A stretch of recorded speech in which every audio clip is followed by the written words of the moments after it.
بسم الله الرحمن الرحیم. در این لیکچر ما کار سری کستمر او کستمر جاب میکنم به مؤسسه به NGO. مثال چطور ما به NGO یا به مؤسسه کستمر و کستمر جاب اضافه کرده میتونیم. اینجا ما سری کستمر کلیک میکنیم. کستمر کی است؟ اما سری کستمر سنتر کلیک میکنیم. اینجا نیو کستمر این جاب سری نیو کستمر کلیک میکنیم. اینجا نوشته میکنم فور اگزامپل دونر کی است؟ از ما کستمر هستند در NGO و پروژه کی هستند؟ پروژکت ای که ما کستمر جاب است. فور اگزامپل UNDP از UNDP پروژه گرفتم که UNDP از ما چی هستند؟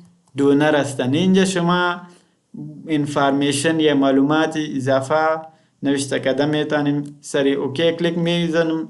اینجا آمد UNDP.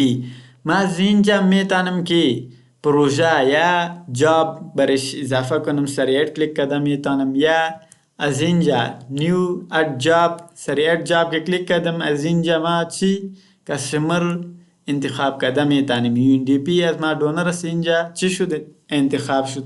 آلی جاب نیم مثال کدام پروژه هستند که ما از UNDP گرفتم. فور اگزامپل هیلث ایژوکیشن.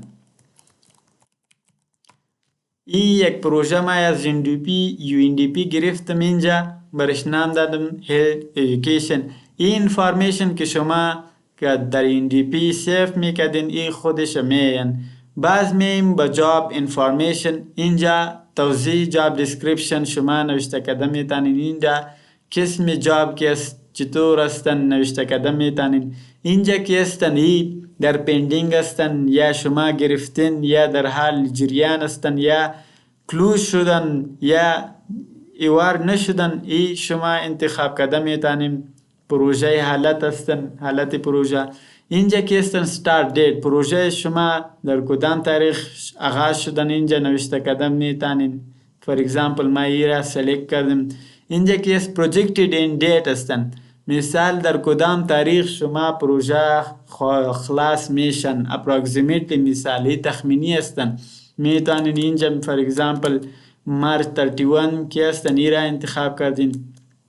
ای که است این دیت پروژه است. شما میتونین که نوشته کنین با کدام تاریخ پروژه شما خلاص میشه. ای را انتخاب کردین. سری اوکی کلیک میکنین که ای سیف میشه. شما از اینجا ادیت کرده میتونیم این معلومات یا نخیر.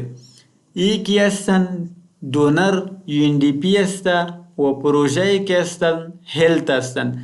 از یک دونر شما بسیار پروژه گرفتن میتونیم. فور اگزامپل ما دیگه از این دونر اضافه میکنیم. اد جاب دیگه فور اگزامپل جنرال literacy.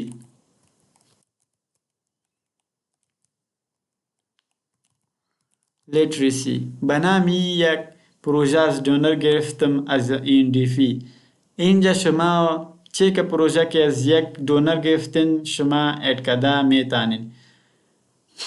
در اخیر شما میخواین دیلیت کنین. سری رایت کلیک میکنین که اینجا نوشته هستن دیلیت کستمر جاب. سری اوکی کلیک میکنیم. ای دیلیت میشه. واپس بر اگزامپل ای رام دیلیت میکنیم. دیلیت آلی کستمر سرش رایت کلیک میکنیم. دیلیت کستمر جاب ای هم دیلیت میشه.